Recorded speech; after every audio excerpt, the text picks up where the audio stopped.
Hi, this is Cindy Shabley from the Web Seller Circle. In this section, we're going to talk about resizing your image for sharing on the web. Here open, I have a file of a Polaroid camera on a scrapbook, and I want to make it a good size for sharing on the web. It's showing in the screen at 23%. If I printed this out at this size, it would be almost 12 inches by 9 inches. Let me show you how big that is on a computer monitor. That's pretty darn big. In fact, if I wanted to show it to you, the whole thing, it would probably take a total of about 3 monitors to show you. So what we want to do is make this image a little bit smaller. To do that, go to Image, Resize Image Size. Now we can see that the size of this image right now is 16 megabytes. We're going to make that smaller. The first choice is pixels or percent. I'm going to choose pixels for this demo, probably the best bet. And constrain proportions. That means that when I change the width, the height will be in proportion, so it'll look correct and I don't have to know any special math. So now the biggest end here is the width, so that's the one I'm going to change, and I'm going to type in 1000 pixels.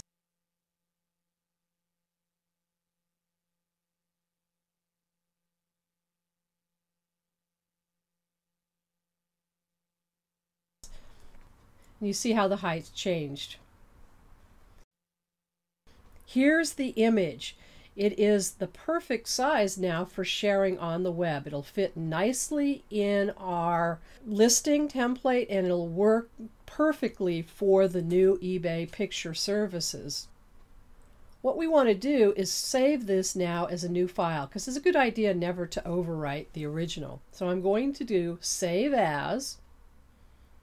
And I want to put it in my eBay folder so I can find it. So I'm going to My Pictures, and then I'm going to the eBay picture folder. There it is. Just double click on it to open. Now I'm going to rename this so I know this is the one I want to use for my listing template. So if you're renaming these, remember no punctuations, no apostrophes, those hash signs or anything like that. So I'm just going to rename it Polaroid Small. And I want to make sure that it's a JPEG format and click Save. Final step is to ask us what compression we want. It's 81K here, which will take about 3 or 4 seconds if somebody's using dial-up. So I can compress it a little bit more, not lose all the quality, and so I'm going to choose High, and that drops it down to a little under 50K, a little bit faster download. This is going to be a perfect image, nice and sharp for sharing on the web. I'd never want to print this because it would be a very pixelated image, but on a computer monitor it's going to look nice and sharp. So it'll work perfectly for a template or for eBay. This is Cindy Shabley from the Web Seller Circle.